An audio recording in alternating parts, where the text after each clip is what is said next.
Kisah Nabi Yusuf alaihi salam. Kebohongan tentang kematian Yusuf. Kisah ini disebutkan dalam Al-Quran, surat Yusuf ayat 16 hingga 20. Pada kisah ini, kakak-kakak Yusuf mengabarkan kebohongan terhadap ayah mereka, yaitu Nabi Yakub. Mereka mengatakan bahwa Yusuf telah meninggal dan dimakan oleh serigala. Padahal yang sebenarnya, mereka telah mencelakai Yusuf dengan mendorongnya sampai jatuh ke dalam sumur. Namun berkat kesabaran Yusuf dan atas izin Allah, akhirnya Yusuf dapat selamat keluar dari sumur. Malam hari ini lebih gelap dari malam-malam sebelumnya, seolah menggambarkan perasaan Nabi Yakub yang gelap. Beberapa kali timbul rasa takut saat teringat akan Yusuf. Tak henti-hentinya beliau berdoa kepada Allah agar selalu memberikan perlindungan kepada anak-anaknya, khususnya Yusuf. Assalamualaikum, ayah, kami datang. Waalaikumsalam. Masuklah, Nak. Nabi Yakub bergegas menuju ke sumber suara. Beliau memperhatikan satu persatu anak-anaknya yang baru datang. Namun tak tampak Yusuf di antara mereka. Di mana Yusuf? Kenapa dia tidak bersama kalian? Maafkan kami, ayah. Apa yang sebenarnya kau bicarakan? Ayah bertanya di mana Yusuf? Kenapa ia tidak pulang bersama kalian? Sesungguhnya Yusuf telah meninggal. Apa maksud ucapanmu itu? Bagaimana bisa Yusuf meninggal? Katakan dengan jelas. Wahai ayah kami, sesungguhnya kami pergi berlomba-lomba dan kami tinggalkan Yusuf di dekat barang-barang kami. Lalu dia dimakan serigala. Ayah, cepat ambilkan minum untuk ayah. Tenanglah ya, minumlah ini dahulu. Wahai ayah, tenanglah dahulu. Bagaimana ayah bisa tenang saat mendengar tentang kematian salah satu anak ayah? Jika itu terjadi kepada kalian, ayah pasti... Ayah, sekali lagi maafkan kami.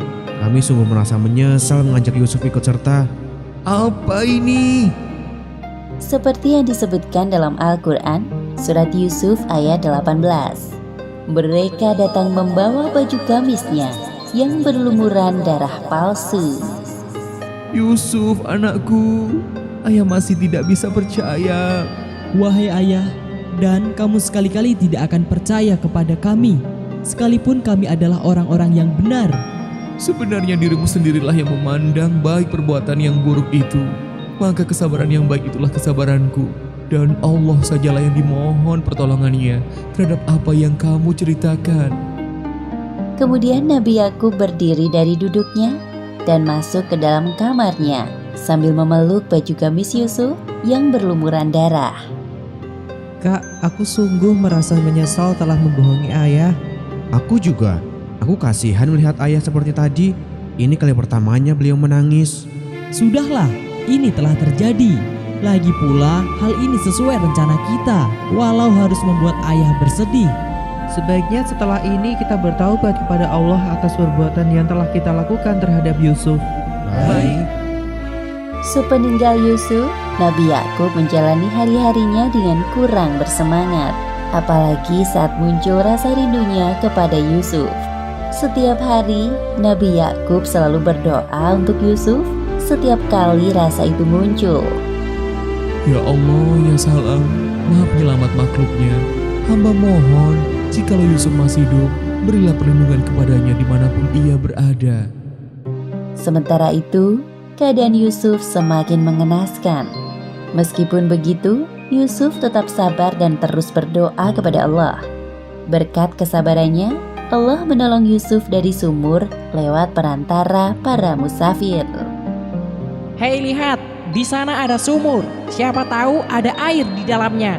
Baiklah, kita istirahat dulu di dekat sana. Aku juga sangat kehausan dari tadi. Berat sekali. Wahai saudaraku, mengapa kalian hanya duduk tanpa membantuku sama sekali? Memangnya berat sekali mengangkat air dari sumur itu. Hah? Oh, kabar gembira. Ini seorang anak muda. Ada apa wahai saudaraku? Mengapa engkau berisik sekali? Hei, kalian, tolong bantu aku mengeluarkan anak ini. Para musafir itu bersama-sama menolong Yusuf keluar dari sumur. Setelah kenyang meneguk air sumur, mereka meneruskan perjalanan. Sedangkan Yusuf ikut serta bersama, seperti yang disebutkan dalam Al-Quran, surat Yusuf ayat 19. Kemudian mereka menyembunyikan dia sebagai barang dagangan, dan Allah Maha mengetahui apa yang mereka kerjakan. Ramai sekali pasar ini. Wahai saudaraku, sepertinya anak muda ini dapat kita jual di sini. Ya, aku sedang mencari siapa kira-kira pembeli yang cocok. Pada masa Mesir kuno, bukan hal yang aneh melihat anak seumuran Yusuf bekerja atau diperjualbelikan sebagai budak. Coba lihat, bangsawan itu sepertinya dia sedang mencari sesuatu. Wahai saudaraku, coba engkau tawarkan kepadanya. Baiklah, akan aku coba. Kalian tunggu di sini. Wahai Al-Aziz, aku perhatikan dari tadi. Sepertinya engkau sedang mencari sesuatu. Aku punya seorang budak. Dia anak muda yang tampan. Siapa tahu engkau berminat mempekerjakannya di rumahmu. Biarkan aku melihatnya dulu. Kemudian musafir itu mengajak Al-Aziz menemui Yusuf di rombongannya. Pada saat melihat Yusuf, muncul rasa senang dalam hati Al-Aziz. Tanpa banyak berpikir, beliau menerima tawanan musafir. Berapa engkau menjualnya padaku? Sebagaimana yang disebutkan dalam Al-Quran, surat Yusuf ayat 20. Dan mereka menjual Yusuf dengan harga yang murah, yaitu beberapa dirham saja, dan mereka merasa tidak tertarik hatinya kepada Yusuf. Terima kasih Al-Aziz. Sekarang anak muda ini menjadi milikmu. Sama-sama. Wahai anak muda, siapakah namamu?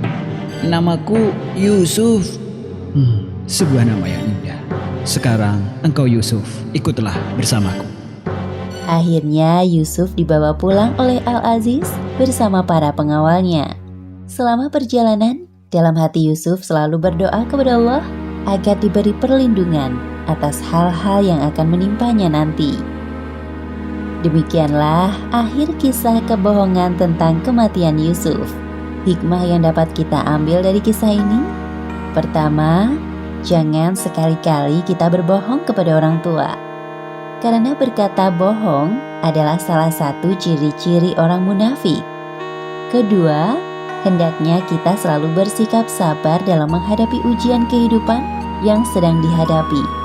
Karena ada jaminan pertolongan dari Allah Subhanahu wa Ta'ala atas kesabaran dan ketakwaan kita. Wallahu a'lam bishawab.